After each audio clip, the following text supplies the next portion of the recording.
Sabe, todo mundo busca alegria, na verdade. Mas será que estamos procurando no lugar certo? Hoje a gente vai explorar uma das ideias mais profundas da humanidade para encontrar a fonte da verdadeira alegria. E a nossa jornada começa lá atrás, num jardim perfeito, bem no início dos tempos.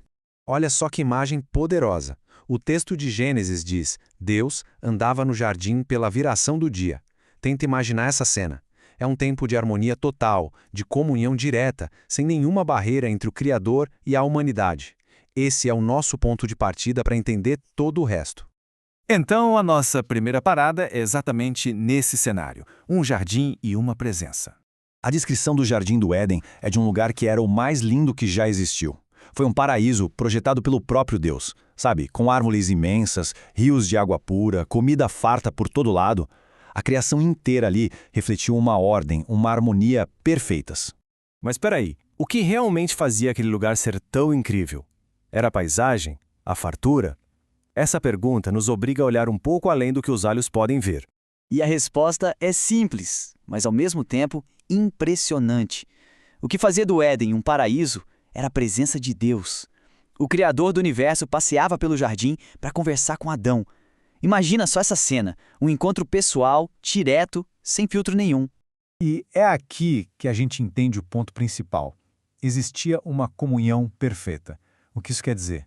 Pensa num estado de intimidade total, de amizade, de conversa direta, sem nenhum pingo de medo ou de separação. Fomos criados para isso. O primeiro som que a alma humana ouviu não foi de medo, mas a própria voz de Deus. Mas, como em toda grande história, acontece uma reviravolta dramática. Vamos entender agora como essa comunhão se perdeu. O que acontece é que o pecado, ele destrói essa relação. Ele simplesmente quebra aquela ligação natural que existia entre a criatura e o Criador. Foi uma ruptura fundamental. E olha só o contraste, é brutal. Antes, no Éden, o que existia era alegria, comunhão, presença. Depois da queda, o que surge? Medo, separação e a necessidade de se esconder. A mudança no estado humano não podia ser mais drástica. De repente, o ser humano que antes conversava com Deus cara a cara passa a se esconder dele.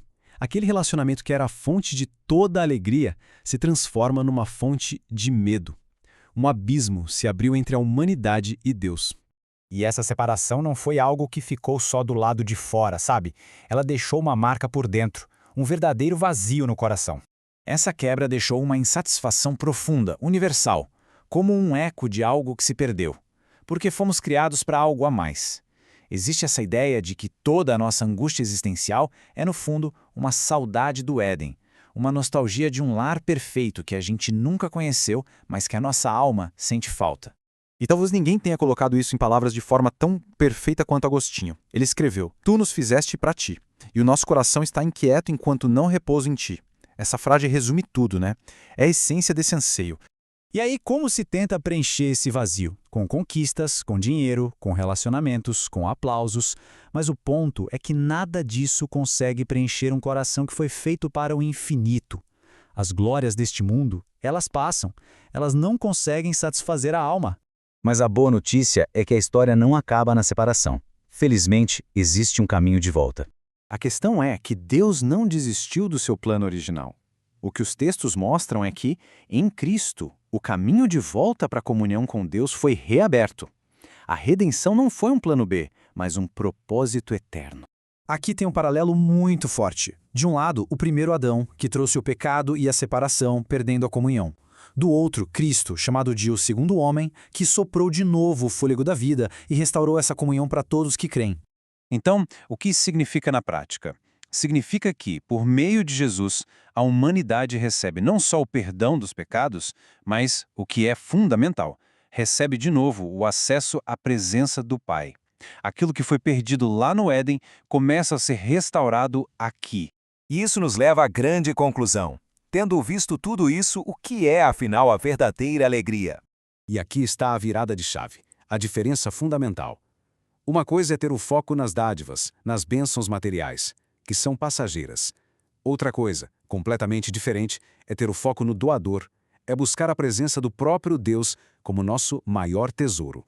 E aqui está a ideia central de tudo isso. A maior alegria que se pode ter na vida não está nas coisas que recebemos, mas na plenitude que a gente encontra na presença do próprio Deus. É na presença dele que existe a alegria completa. E no fim de tudo, fica essa pergunta para refletir. Diante do que a gente viu, onde é que o coração busca o seu verdadeiro descanso? A resposta, como tudo indica, pode definir a jornada de uma vida inteira.